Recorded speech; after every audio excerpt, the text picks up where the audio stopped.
EIR itself was created, I think, around about 2007, and with Rabbi Mordechai Ginsbury, who's the Rav of Hendon Synagogue.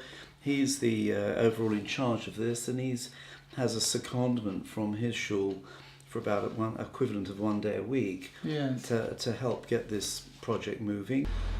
EIR started during my time as chairman of the Rabbinical Council, and although it's changed somewhat in terms that it was originally a project of the Rabbinical Council of the United Synagogue, and today is something which is part of the senior management team of the United Synagogue centrally, nonetheless the very close relationship between the Rabbonim and the centre and the concepts of in-service training and ongoing professional development, networking between rabbis and rebbitzins, is something which remains very much at its centre, its core and its focal point. EIR is, first of all, is an acronym for promoting excellence in rabbis, and it's emerged over a number of years. In the last 15 years or so, the Rabbinical Council of the United Synagogue had initiated a series of rabbinic training programs to help enhance skills of our rabbis and make them better rabbis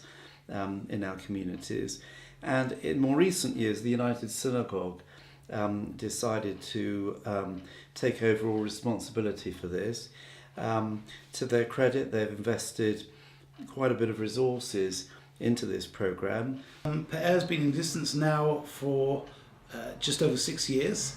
It started initially as an idea to create a centre for rabbinic development, and this was built on many years of various in-service training programs for Rabbonim that had been run by the Rabbinical Council of the United Synagogue. In fact, many years before that, the current Chief Rabbi, Lord Sachs, had started something called Yamin, which was his Young Ministers Association or grouping, who used to meet informally, formally for in-service training sessions, etc.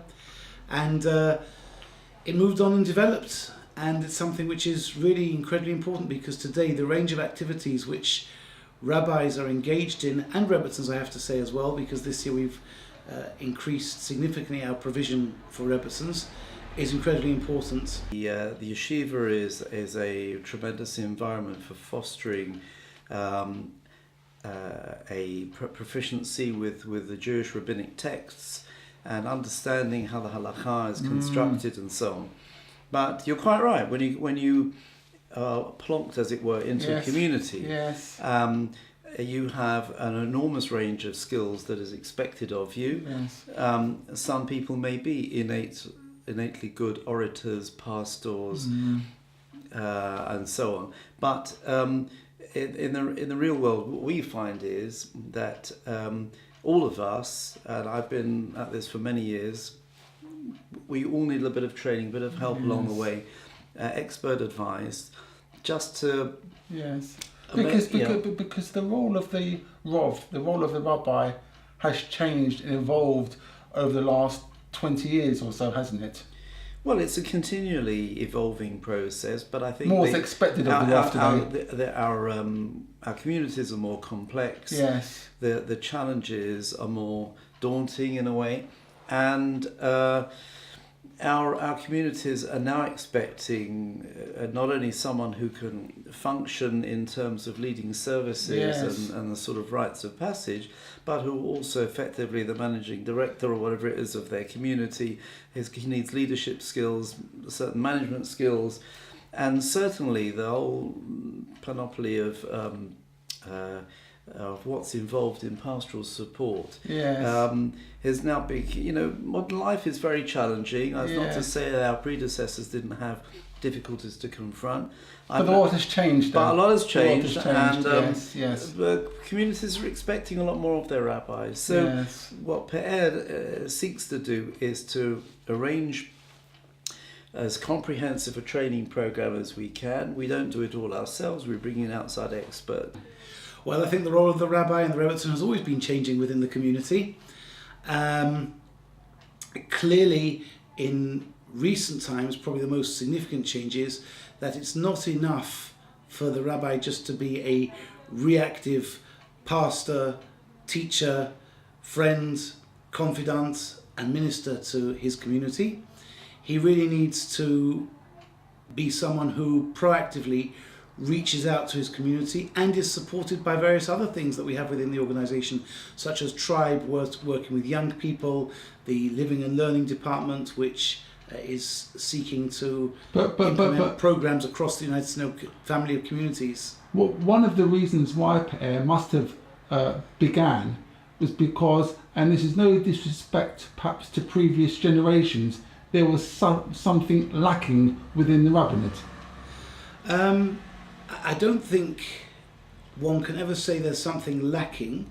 I think what one needs to be able to look is always continuously in life. We have to look at how we can up our game, how we can improve what we're doing. The Almighty Himself, as we say in Shachris every day, is Mechadish B'tzuva B'chol Yom Tamid Ma'asav Reishis, renews each day the miracles of creation. If He can do that, we have to do that in our lives.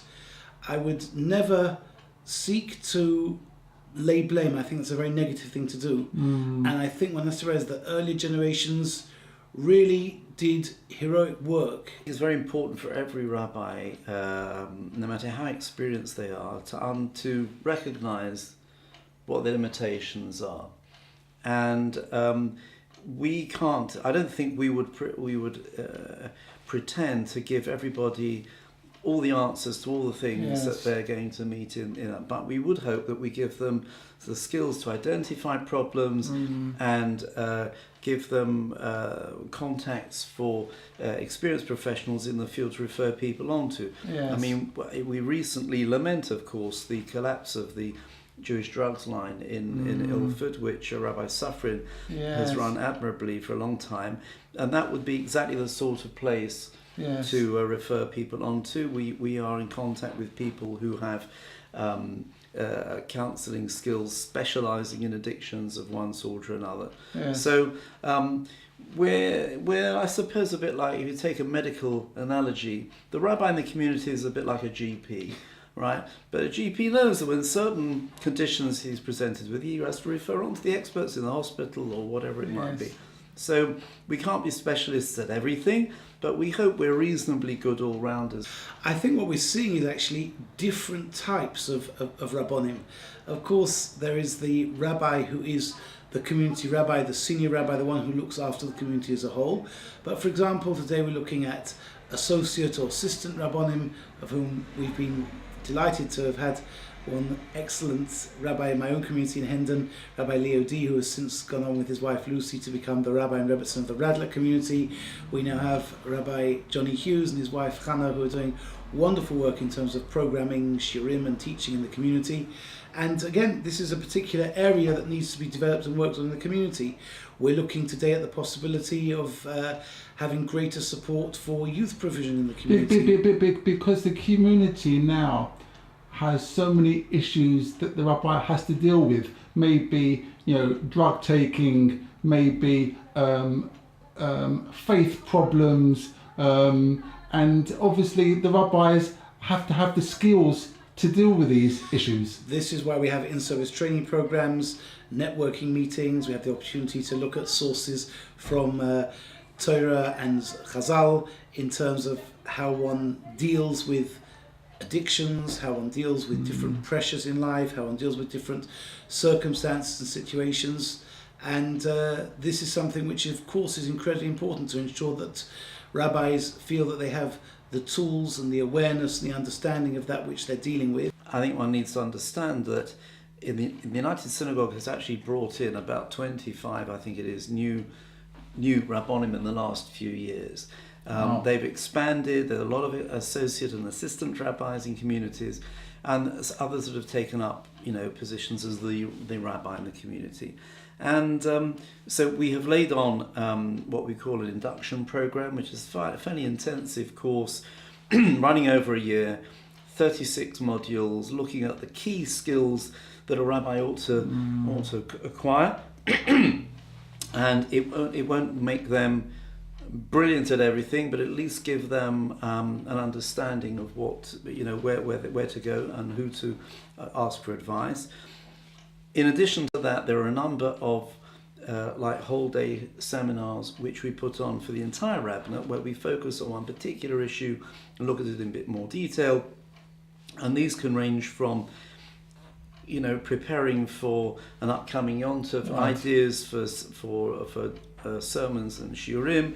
It could be at another extreme. We did first aid and CPR training for rabbis. We've run courses on child protection issues together with the Metropolitan Police. We recently had a course on understanding children and how to relate to children better. Counselling skills, speaking skills, all the sorts of things and leadership training and management skills.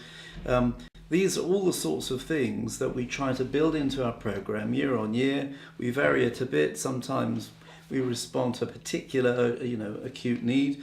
But we hope that over a period of time, those rabbis and Rebbitzins, incidentally, we've recently started up a program for our Rebbitzins as well, who also need a support group. Yes. Because it can be very lonely. Yes. Even though you're in the centre of the community, there's always a certain amount of social distance which a rabbi and a Rebbitzin has to maintain. Yeah. Well, I think it's something, yes, certainly great credit is due for the wonderful support that we've had from the United Synod Trustees, Chief Executive, professional team. But I think this is something which many Rabbonim over many years have been very open to and have been working on themselves. It's just wonderful now that we have something of a central provision which not only recognises the importance of supporting rabbis, but is developing expertise in actually being able to give a comprehensive sense of support. I had an Israeli rabbi here recently who was researching a project on rabbinic development and support, and he said, try and explain to me, he says, in a sentence, what Pe'er is really all about. So we'd actually been together in school in Hasmir many years ago, and I said to him, Moshe, I don't know if you remember this, I said, but anything about the football culture in this country and the anthem of the Liverpool football team, which is You'll Never Walk Alone. I said, I think that's what we're trying to develop within Pe'er. But one of the reasons why we're here at Pe'er is to when colleagues run into whatever difficulties, they should be able to come and speak to us, and hopefully we can support them and get them back on the right track. So listen, we'll do our little bit to try and improve both the standing and the effectiveness of our rabbinate. Can I ask, would a Rav that's just got semicha but hasn't got an appointment yet, could he perhaps come here and learn these extra skills before being appointed as a Rav, as a United Synagogue shul? Well, it's a good question, but I'm afraid at the moment it's really limited to those who have been appointed to our communities, or if they know that they're starting a position in the community 2-3 months down the line, and it's already been, because this could be added to their CV, couldn't it? And perhaps could little make bit. Finding a job in inverted commas a lot easier. We're very much for developing the careers of the rabbis that are in our existing communities. People that are watching this video, Rabbi Ginsbury, will certainly appreciate Pe'er, because they will come to the conclusion that things are changing. I think things are always changing. Things have been changing, things will continue to change. I'm very privileged that, as well as being rabbi of the Henry United Synagogue at Raleigh Close, I also have the privilege to direct Pe'er and be involved in the strategic development of training, support and networking programs for US rabbis and Rebbitzins.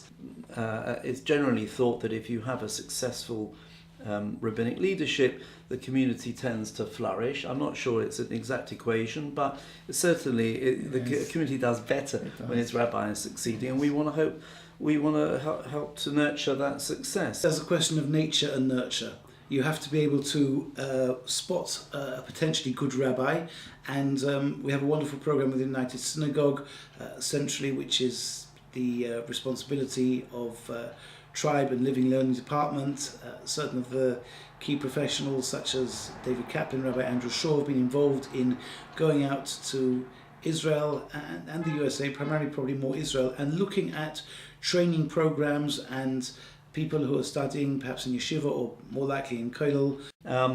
We will continue doing the sort of things we're doing. We're always open to new suggestions, but we've now just had a cohort of 10 new rabbis we've taken through an induction program. We want to support them and see them grow in stature and in what they can achieve in their communities, as well as supporting all the other rabbis. So our vision hasn't really changed from the original, and I'm just very pleased that, personally I've had some little involvement in this now for the last few years. I'm just very pleased that those who put their trust and faith in the idea, and one has to acknowledge not only the financial support of the United Synagogue, but also the chief rabbi, who has always been very strongly encouraging this. I think people that are seeing this video, especially United Synagogue members, would be I think they'll be very, very refreshed when they see there's an organisation like EIR that are assisting. And I'll repeat this again, to bring the excellence out of their office. Yeah, well, that's what we're trying to do, and we hope that it'll be a win-win for everybody, because that's our vision.